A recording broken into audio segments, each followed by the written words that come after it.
പുതിയൊരു വീഡിയോയിലേക്ക് സ്വാഗതം. ഈ വീഡിയോ ഹയർച്ചിനെ കുറിച്ച് തന്നെയാണ്. നമുക്കറിയാം ഇന്ന് ഹയർച്ചിന്റെ രണ്ടാമത് പൂട്ടിക്കെട്ടിയ വിധി വന്നിരിക്കുകയാണ്. അപ്പോൾ എല്ലാവരും തന്നെ വളരെയധികം പാനിക്കാണ്. സീന പ്രതാപിൻ്റെയോ അല്ലെങ്കിൽ നാഷണൽ പ്രൊമോട്ടർ, വളരെ ഉയർന്ന കാറ്റഗറിയാണ് നാഷണൽ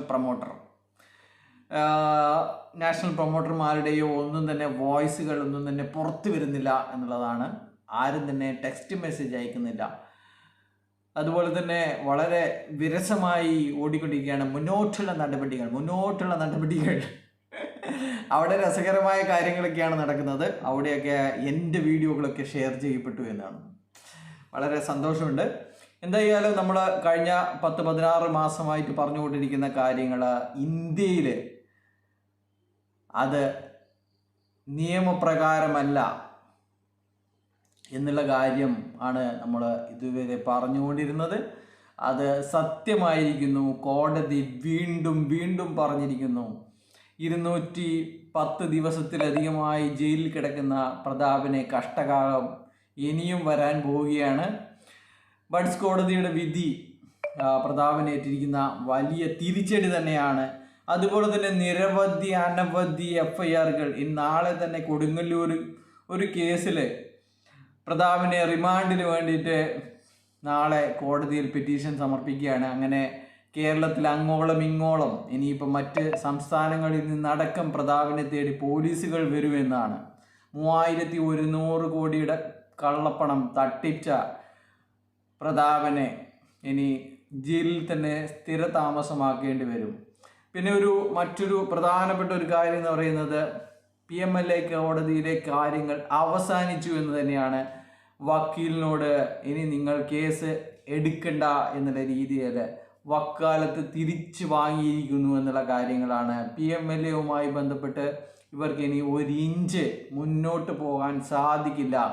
പ്രതാപന് ജാമ്യം ലഭിക്കില്ല എന്നുള്ള കാര്യം വക്കീലന്മാർക്കും കമ്പനിക്കും അല്ലെങ്കിൽ കമ്പനിയുടെ പ്രിയപ്പെട്ട CEOക്കും എല്ലാം തന്നെ വിശ്വാസം വന്നിരിക്കുന്നു.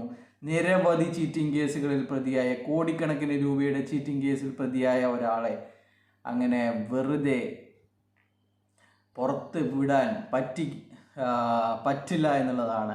പിന്നെ ഇന്ന് ഏറ്റവും പ്രധാനപ്പെട്ട ഒരു കാര്യം, ഇവന്മാരുടെ അവസ്ഥയെക്കുറിച്ച് വളരെ നാണക്കേടാണ് ഇവരുടെ അവസ്ഥ. ലീഡർമാരെന്ന് പറഞ്ഞ് നടക്കുന്ന, കേസിൻ്റെ എല്ലാ കാര്യങ്ങളും അറിയാമെന്ന് നടിക്കുന്ന ഇവർക്ക് ഇവരുടെ പ്രയർ എന്താണെന്ന്, ഇവരുടെ 1058/2024 എന്ന് പറയുന്ന കേസിലെ പ്രയർ എന്താണെന്ന് പോലും ഇവർക്കറിയില്ല എന്നാണ്. അപ്പോൾ അതിലൊരു ലീഡർ എന്നോട് ചോദിച്ചത്, നിനക്കറിയോ ആ പ്രയർ? ഞാൻ പറഞ്ഞു എനിക്കറിയാം. എന്നാൽ പിന്നെ ആ പേരൊന്നും പറയണ്ട, എൻ്റെ പേരൊന്നും പറയാതെ നീയൊന്ന് എനിക്ക് അയച്ചു തരാൻ പറ്റുമോ? ഞാൻ പറഞ്ഞു ഞാൻ വീഡിയോയിൽ നിങ്ങളുടെ പേര് പറയുന്നത്. എന്തായാലും ഞാൻ ആ പേര് പറയുന്നില്ല. ഞാൻ അദ്ദേഹത്തിന് പ്രയറും അയച്ചു കൊടുത്തിട്ടില്ല.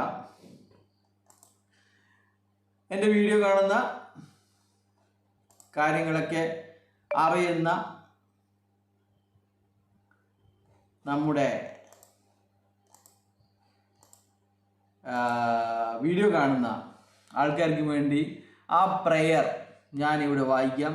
In the view of above factual circumstances of the case and especially in the light of judgment. നമ്മുടെ ഹൈക്കോടതിയിലെ ജഡ്ജ്മെന്റ് വന്ന പാട് തന്നെ ഉണ്ടാക്കിയ ഒരു സാധനമാണ്. ഹൈക്കോടതിയിലെ ജഡ്ജ്മെന്റ് 2:30-കോ 3:30-കോ പറഞ്ഞത് അജിത് കുമാർ സാറുടെ ബെഞ്ചിൽ വിധി വന്ന പാട് തന്നെ ഇവിടെ CMP ഉണ്ടാക്കിയിരിക്കുകയാണ്. Judgment passed by the honourable court of Kerala in the criminal appeal number 784/2024. It is most humbly prayed. നിങ്ങൾക്ക് അറിയേണ്ടത് പ്രയർ എന്താണെന്നല്ലേ? It is most humbly prayed that honourable court may be pleased to allow the present petition and cancel നിങ്ങൾ പ്രത്യേകം ശ്രദ്ധിക്കേണ്ടതാണ്. Cancel the provisional attachment order cancel ചെയ്യുക എന്നുള്ളതാണ് ഇവരുടെ prayer. അവിടെ നിങ്ങൾ സന്തോഷിക്കാൻ വരട്ടെ. അവിടെയാണ് ട്വിസ്റ്റ് എന്ന് പറയുന്നത്. ഡേറ്റഡ് 21/11/2023. 21/11/2023 പ്രൊവിഷണൽ അറ്റാച്ച്മെന്റ് ക്യാൻസൽ ചെയ്യണം എന്നുള്ള പ്രയറാണ് ഇവരുടെ പ്രയർ എന്ന് പറയുന്നത്. ആ ഒരു കാര്യം ഈ ഓർഡർ ഇട്ട കോമ്പിറ്റന്റ് അതോറിറ്റി തന്നെ ക്യാൻസൽ ചെയ്ത് രണ്ടാമത് 10:45 പുതിയ ഓർഡർ ഇട്ടിരിക്കുകയാണ്. അതുകൊണ്ട് ഈ ക്യാൻസലായ ഈ പ്രൊസീഡിങ്സ് നടപ്പിലാക്കരുത് എൻ്റെ പ്രിയപ്പെട്ട ജഡ്ജ് എന്ന് പറഞ്ഞിട്ട് പ്രയർ കൊടുത്തിരിക്കുകയാണ്. അപ്പോൾ passed by the respondent under buds act in the interest of justice, equity and good consensus. അങ്ങനെയാണ് പറഞ്ഞിരിക്കുന്നത്. മക്കളെ, നിങ്ങൾക്ക് മനസ്സിലായോ നിങ്ങളുടെ പ്രയർ എന്താണെന്ന്? ഇതാണ് നിങ്ങളുടെ പ്രയർ. 21/11/2023 പ്രൊസീഡിങ്സ് പ്രൊവിഷണൽ അറ്റാച്ച്മെന്റ് നടപ്പിലാക്കാൻ പാടില്ല. ശരിയാണ്, കോടതി പറഞ്ഞു, ശരിയാണ്, ഇത് നടപ്പിലാക്കാൻ പാടില്ല. ഇത് ആൾറെഡി ഹൈക്കോടതി ക്യാൻസൽ ചെയ്തിരിക്കുകയാണ്. അതുകൊണ്ട് ഇതിൻ്റെ പെർമനൻ്റ് അറ്റാച്ച്മെന്റ് ക്യാൻസൽ ചെയ്തിരിക്കുകയാണ്. അതുകൊണ്ട് ഇതിൽ ഇനി ഒരു നടപടിയും പാടില്ല. അതുകൊണ്ട് ഈ ഉത്തരവ് ക്യാൻസൽ ചെയ്തിരിക്കുന്നു. തുടർന്ന് തന്നെ അടുത്ത ഓർഡർ ഇട്ടിരിക്കുന്നു. രണ്ടാമത്തെ ഫ്രീസിങ് പെർമനൻ്റ് ആക്കി കൊടുത്തിരിക്കുകയാണ്. അപ്പോൾ ഒരു ക്യാൻസലായ കാര്യം അത് വീണ്ടും ക്യാൻസലാക്കി കൊടുത്തിരിക്കുന്നു.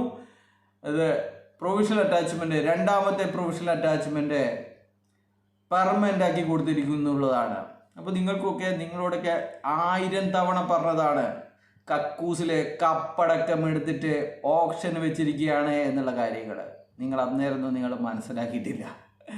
ആ പെരിഷബിൾ അസറ്റ്സ്, നശിച്ചു പോകുന്ന സാധനങ്ങളുടെ ലേലം ഉത്തരവിട്ട അതേ ജഡ്ജിന് മറിച്ചൊരു വിധി ഉണ്ടാക്കാൻ പറ്റില്ല എന്നുള്ളതാണ്. അത് വളരെ മുന്നേ തന്നെ ഈ കമ്പനി കള്ള കമ്പനിയാണെന്ന് മനസ്സിലാക്കിക്കൊണ്ടാണ് പെരിഷബിൾ അസറ്റ്സിൻ്റെ ലേല നടപടികളുമായിട്ട് മുന്നോട്ട് പോകാൻ വേണ്ടി 45 ദിവസത്തിനിടയ്ക്ക് ലേല നടപടികൾ ചെയ്യണമെന്ന് പറഞ്ഞിട്ട് ഉത്തരവിട്ടിരിക്കുന്നത് എന്നുള്ളതാണ്. വളരെ സന്തോഷമുള്ള മറ്റൊരു ന്യൂസ് എന്ന് പറയുന്നത്, ഇപ്പോൾ കമ്പനിയുടെ CEO നിക്ഷേപകരെ, കേസ് കൊടുത്ത നിക്ഷേപകരെ വിളിച്ച് കാല് പിടിക്കുകയാണ് എന്നുള്ളതാണ്. നിങ്ങളൊന്ന് കേസ് പിൻവലിക്കണം, നിങ്ങൾക്ക് പണം തരാം എന്നുള്ളത്. അവസാനം അവിടെ വരെ വന്നെത്തിയിരിക്കുകയാണ്. ഇത് മുന്നേ കൊടുത്തിരുന്നെങ്കിൽ എന്ന് ചോദിച്ചു പോകുന്നു. നിങ്ങൾക്കൊക്കെ കൈക്കൂലി കൊടുക്കാനും അർമാദിക്കാനും പൈസ ഉണ്ടായിരുന്നു.